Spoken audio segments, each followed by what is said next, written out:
on the system. One binary might try to kill the other off after the first one. No.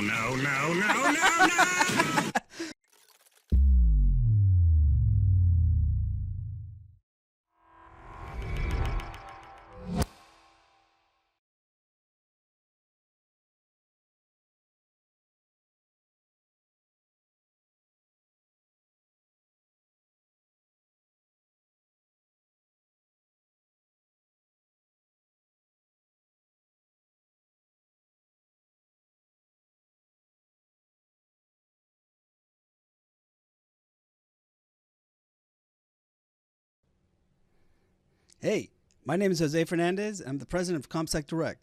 So I wanted to share a cool tool that I've been working on for a little bit. I was watching another content creator by the name of psutil channel. They have a tool called malx.py.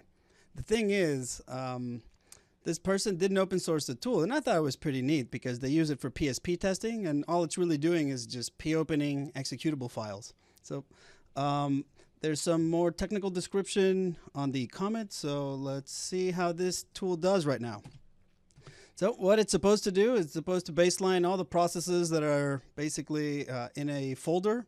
It looks for executables and it executes though. So right now I think there's 34 executables in this, and it's focused on detection ratios. So out of all the binaries, it tries to do statistics to see how many of them are actually detected by the PSP. So we'll be able to see the notifications here. We can see the notifications here as well. But basically, what it's trying to do is just simply run these things as the PSP is catching them. Now, what we don't want to happen is any of these to not be detected by the PSP and successfully execute, because that would be really, really bad. Think about it.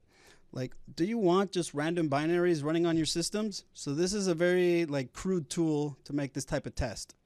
Now, for me personally, the test should end after the first binary slips through detection, right? So if it executes, the test should stop, because what happens is these binaries are going to fight for, who's going to remain on the system. One binary might try to kill the other off after the first one. No. So right now, this PSP was not able to detect that one binary, and that's why we heard that soundbite. So detection ratio now has dropped to 94.11%, and it's not done with all of the binaries in the list. Now, this PSP right now is not connected to the internet. It was updated February 24th, 2025, but it doesn't matter. You can have all the toggles and flags on these things, and let's face it, if the PSP is already allowing these things to get written to disk, that's a really bad sign.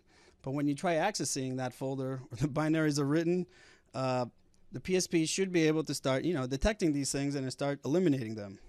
Now our detection ratio is down to 91.17%. That means something else has also executed, and sadly, this is not going to end well. So here's a very crude tool for you to test PSPs, right? So in this case, I think we all know which PSP this is.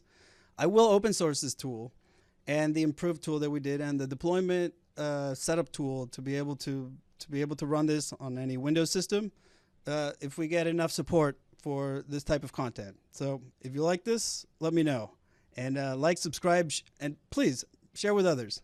Thank you.